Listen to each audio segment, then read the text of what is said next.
Good morning বন্ধুরা, তোমরা সবাই কেমন আছো? আশা করছি খুব ভালো আছো। আমরাও খুব ভালো আছি। তা আজকে তোমাদের সকলকে আবার একটা নতুন ব্লগে অনেক স্বাগত। আজকে আমি আমার ব্লগটা এখান দিয়ে শুরু করলাম, রান্নাঘর দিয়ে। তাই সকালবেলা, সোমবার তো জানোই, শ্রাবণ মাসের সোমবার নিরামিষ, সকালবেলায় একটু আলুর দম পরোটা করব, সেই রেসিপিটাই তোমাদের সাথে শেয়ার করলাম।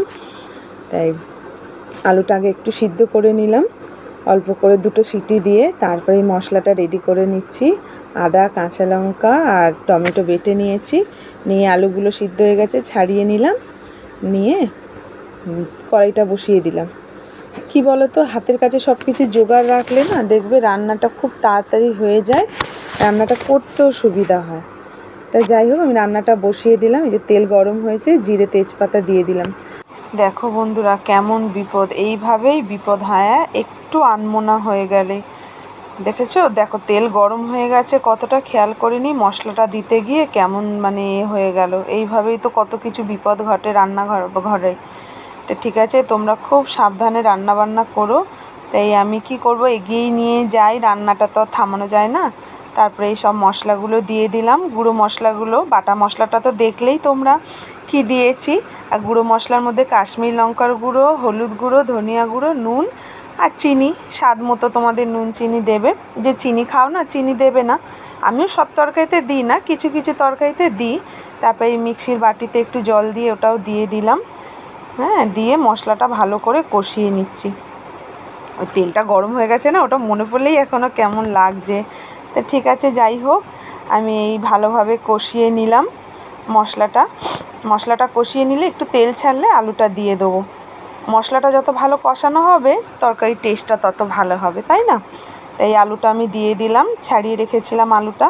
একটু সিটি দেওয়ার সময় না নুন দিয়ে নিয়েছিলাম, যাতে আলুর মধ্যে নুনগুলো খুব ভালোভাবে যায়।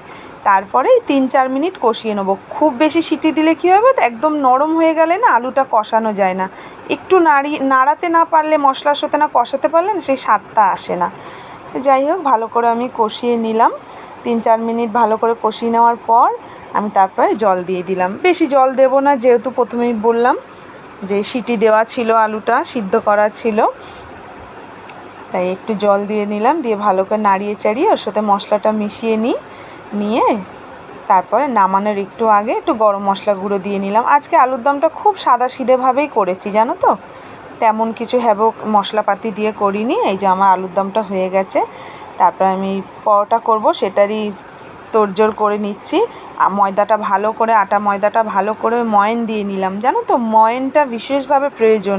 ময়নটা যদি খুব ভালো হয় না, আটা রুটি বলো, পরোটা বলো, লুচি বলো, অনেকক্ষণ রেখে খেতে পারবে, সফট হয়, খেতেও ভালো লাগে। ময়নটা খুব প্রয়োজন ভালোভাবে, আর মাখাটা।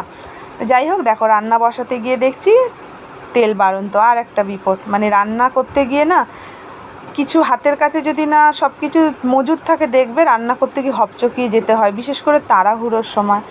যাই হোক, আমি তেলটা ঢেলে নিলাম, নিয়ে সব জোগাড় করে রাখছি হাতের সামনে তেলগুলো। তারপরে এই পরোটাটা আমি করে নেব। আমি এক এক করে, এই সময়টা না ভীষণ তাড়াহুড়ো পড়ে যায়, জানো তো, সকালে টিফিনের সময়টা।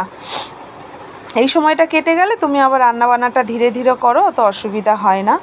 যাই হোক, আমি এক এক করে পরোটাগুলো করে নিলাম, নিয়ে দাদাকেও খেতে দিলাম, মেয়েকেও খেতে দিলাম। তা দাদা একটু মিষ্টি এনেছিল, তাই মিষ্টি, তোমার ওই পরোটা আর আলুর দম। সকালে খাবারটা ভালোই হয়েছে। যাই হোক, মেয়ের পছন্দ মতন মিষ্টিটা পেয়েছে, খুব আনন্দ। দেখো না, বাবাকে বলেছিল, বাবা তুমি আমার জন্য একটু রাবড়ি আনবে, ও রাবড়িটা খুব পছন্দ করে, খেয়ে খুব আনন্দ, সেটাই বাবাকে বলছে। তো ঠিক আছে বন্ধুরা, আজকে আমি আমার ব্লগটা এখানেই শেষ করলাম। কালকে আবার নতুন একটা ব্লগের সাথে তোমাদের সাথে দেখা হবে। তোমাদের যদি এই ব্লগটা ভালো লেগে থাকে, অবশ্যই লাইক করো, কমেন্ট করো আর সাবস্ক্রাইব করে দিও। টাটা বন্ধুরা, খুব ভালো থেকো।